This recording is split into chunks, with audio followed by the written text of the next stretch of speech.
Today we're going to be talking about my new Ganesha. We are fast approaching 2024, the year of the dragon, and I'm pretty stoked about the new mini four-wheel drive car kit that's coming out, which has a little dragon inside. You'll see right here in the upper left corner. Pretty cool. But I also love my current animal racers. That is Pango, my panda bear racer. This one won gold this month at Hobbytown. Pretty cool. And I've created a new animal racer. This is my new version of Ganesha. Yeah, my elephant racer. So those of you who know me know that I created a Ganesha already using a Razorback car kit. It's right here where I was able to fit my Ganesha right there, my elephant right there. You can see him right there. Pretty cool, pretty cool. But Razorback is a pretty heavy car, and I wanted to create something that's light and nimble, and that's what I just did right here. So what I tried to do with this VZ racer here, this is a VZ chassis that I decided to use as my base. I decided, hey, let's try to get the front rollers a little bit closer to the actual wheels, the front wheels of this. So what I did there was, I'll show you. I brought this same plate here, it's a very similar plate, back a little bit so that this front plate is closer to where the body catch is right here. So yeah, a little bit closer. Now the rollers are closer to the wheels, making it better for turns, cornering. Pretty cool, pretty cool. And with that, I must say that with that, bringing it back a little bit also enables this to be more of a front bumper to protect the front plate here. So the front plate on the Pango car, if this were to hit a wall head on, it would affect the screws and the dampers right here. Here, we have less of a chance of that because this front part here, the VZ chassis front part, is the actual bumper on here, and that'll prevent any damage to the screws and to the damper weights. Pretty cool. And also, I decided to position this so that the roller, the front roller, is a little bit below the middle of the wheel, as you see here. Pretty cool. And I've got an underguard made of two plates right here, FRP as well as carbon, whereas previously I just had an underguard here, but the rollers were above the plate. So I feel that this is better for basically keeping this car low to the ground and cornering very well. So I have larger wheels on here. Larger wheels will enable me to go a little bit faster with this car, unfortunately at the sacrifice of a little bit of stability, but that's okay. I have a little bit more speed with this one. Pretty cool. So on the rear, we have exactly the same setup as you see here. We have the two dampers, the AR chassis dampers, the damper weight set, as well as the 19mm solid rollers right here on both. Yes, and the same sandwich that you see on the back here, with the difference, the only difference being that I have tape over here rather than this sponge break right here. I can add the sponge if I wanted to underneath this tape. Pretty cool. So some of you might be wondering, why do you want to put tape over a sponge rather than just allow the sponge to be exposed? Well, the sponge being exposed, you get a little more friction, a little more abrasiveness, so that you can slow yourself down on slopes a little bit better with an exposed sponge. If you want the cushionness of the sponge without the abrasiveness, without the friction going up the slopes, then you cover it with tape. So that's why we do that.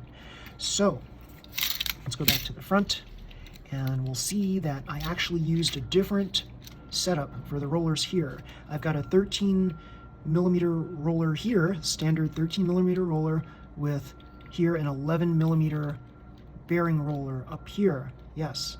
Whereas here, I've got two 11mm bearing rollers. Very cool, very cool. So here you'll see FRP plates on the bottom. I tried to countersink something here, and I tried to have this part here, but it didn't quite work out. So instead I've got the exposed screw right there. So some of you might think that this is a bit of a problem right here. It doesn't seem to be a problem so far. I kind of like it, and it seems to work for me. So yeah, so I didn't end up using this hole at all. So I could decide to replace it with a fresh one if I wanted to, but since this is not actually affecting anything performance-wise for or against it, then why not leave it? So here's a carbon plate here, just like you see here, so that I can attach a sponge brake on it. I decided to put tape over it so I get a little less friction on the slopes. So pretty cool, pretty cool. And on the front, I decided, since these FRP plates were jutting out just a smidge, I decided to cover it up with tape here so that the hit won't be so harsh on the front. So that's it. Everything else is basically the same, except for one crucial detail here. I've got an atomic tuned motor in here versus a torque tuned motor. Now, those of you who know me know that I race mostly atomic tuned motors. I try to stay away from torque tuned as much as I can, but there is a fair number of people out there who say, oh, torque tuned motors are the best, especially for technical tracks and 3-lane tracks where speed is not the main concern. And there's truth to that. And what I decided to do was basically build a new tune class car up from scratch and basically base it on a torque tuned motor, which is what exactly I did here. So this car is actually faster than any of my other previous tune class cars that I've created so far, because this was built from the bottom up. So yeah, I just started with the basic idea, the basic premise, let's make a torque tuned car. And then I built everything up from there. Now this is like wicked fast. It's really good on technical tracks. So we'll see how it fares on the next race at Hobbytown or other races out there. Pretty cool. So some of the things that you might need to consider when putting together a car is the fact that everything should be screwed down exactly. Now, that might seem obvious, right? So you might think to yourself, well, why is she repeating this kind of stuff? I already know it. But what some people don't realize is after you race a number of times, these screws loosen. They don't stay on forever. They don't attach forever unless you glue them down. So what you need to do every now and again is to reverse and tighten just to make sure that your screws are on tight. So if you do this after every few races or so, you're going to get a strong, stable, and solid car without any possibilities of perhaps loose attachments. And you don't want loose attachments while you're racing, because if something like here, for example, the side stay, if this attachment right here gets loose and this thing starts wobbling, then this is not going to do its job as well as if it were just attached properly. So one little tiny loose screw is going to make a huge difference in how your car performs. So I will tell you this, that many times I've raced in the past, I didn't even notice when a screw was loose, a screw attachment was loose. And that ended up costing me the race. So you have to consider this. Everything that you do on your mini four-wheel drive cars is at such a microscopic level. And what I mean by that is this. This is a 1/32 scale model. That means a regular car is about 32 times the size of this car right here. So any little tiny adjustment you make would make a huge difference if you were to work on a real car. So even something that's slightly loose, slightly ajar, if you were to see this on a full-scale car, it would look really, really noticeable. Now, you might not notice it here, but you're working with tiny, tiny parts, so you have to be extra careful and extra precise. So that's why you want to make sure that all of your bolts are down tight. You want not over tight, but tight. You want to make sure that everything, the screw threads are parallel to one another. You want to make sure that screw threads here and here are also in one line. You want to make sure that the screw threads here are all in one line. You want to make sure that you have that necessary 5-degree angle slope downward for the front rollers. You want to make sure the back rollers are up and perpendicular to the ground. You want to make sure that all of these things are at the proper attachments, proper angles, proper adjustments, so that you can have a car that will perform the way you want it to perform. So, VZ chassis, we've got a couple of extra things with VZ chassis to worry about. You see this thing right here? This thing can be removed, but I suggest you keep it on here because this keeps the motor more stable than if it were not in place here. And there's a way to even make it more stable. You can actually try to fuse this together with this and just make it more stable than what you see here. So some people use little carbon plates to reinforce this so that this doesn't move at all. So you can try that too, but that's really for open class. So for tune class, you just do what you can using your screwdriver, and you can countersink some holes here and there, but it depends on your race. Some events will not even allow you to countersink holes. So you have to basically abide by the guidelines that are put forth by your racing event. It's pretty funny because sometimes a car will totally pass inspection in one race, but totally fail in another race. And it all depends on what the racing event organizers care to address as what a valid car is supposed to be. So just be mindful of that and bring several cars so that you'll have several options to work with. So if your car doesn't pass inspection on one race, it'll probably pass inspection on another race, and you can race it there. Pretty cool. So make sure that you oil and lubricate everything on your car every so often, every few races, maybe even every race. Some people get a little obsessed about lubricating all of their rollers and things like that. So some of the things that I like to lubricate are using the oil pen, the insides of the palms, so that the wheel shafts can roll better on them.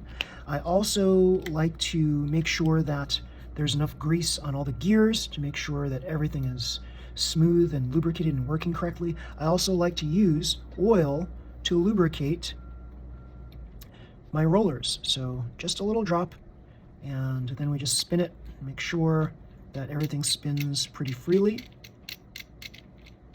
because lubricating your rollers does enable your car to go faster, especially around corners. And also, anytime the car hits the sidewall, you want lubricated rollers so that the recovery is smooth. Also, I like to lubricate these side screws right here for the side mass dampers, because that enables these mass dampers to slide freely along the screw thread. So you can try that too. So all of these little aspects are very, very important to make your car run faster. So you can test your car on something like a speed checker to see how fast it is. But remember, speed on a speed checker does not tell the whole story. So just because your car is super fast on a speed checker does not mean it's going to always win a race. So you have to also take into account various things such as the stability of the car, what its weight distribution is. For example, is it heavier towards the front or towards the rear? Depending on what kind of track you're racing on, that'll be important. Is it a well-balanced car so that if I do drop tests, various drop tests, it's going to land flat? If I drop it like this, is it going to land flat or bounce like it just did right there? A little bit of bounce is okay. Too much bounce is not okay, and that needs to be corrected. But on Tune Class, if you've got a really heavy car, you've got a better chance of your chassis just landing flat. If you've got a light car, you're going to have a little bit more bounce. So depending on the situation, depending on the track itself, you might want a heavier car, such as this 141 gram monster, or you might want a lighter car like this 127 gram Superflight Demon. Pretty cool. So you have to examine all of these things, and yeah, depending on the track that you race on and the other cars on the track, that basically determines who the winner is. So remember that if you were to race your same exact car that worked in practice against different people, you might have a different result just because of things called like track vibrations. Who is in the lane next to you on either side, very important as well. If there are some really heavy cars to your left and right and they're knocking into the walls real hard, causing vibrations, your light car is likely going to course out. However, if you're all pretty heavy and solid and stable, you'll probably all stay on the track. So usually the lightest one loses when there are some really heavy cars around that can cause massive track vibrations. So you have to consider all of these things too. Sometimes with a little bit of luck, you'll be able to win a race. So sometimes speed demons being much further ahead than the heavier cars, that might enable a car to win. If you're a really heavy and strong, stable, solid car, you might be banking on the fact that all the lighter cars will just course out somewhere over time during the race. So yes, everybody, this is my new Tune Class car, Ganesha, and it is faster than all of my Tune Class cars on several different tracks, my own testing tracks, things like that. So only time will tell if it's going to do well in the big event races. Yes. So everybody, if you like this video, please slam the like button, subscribe to my channel. You'll see more videos just like this one. Until next time, everybody, see you. Bye.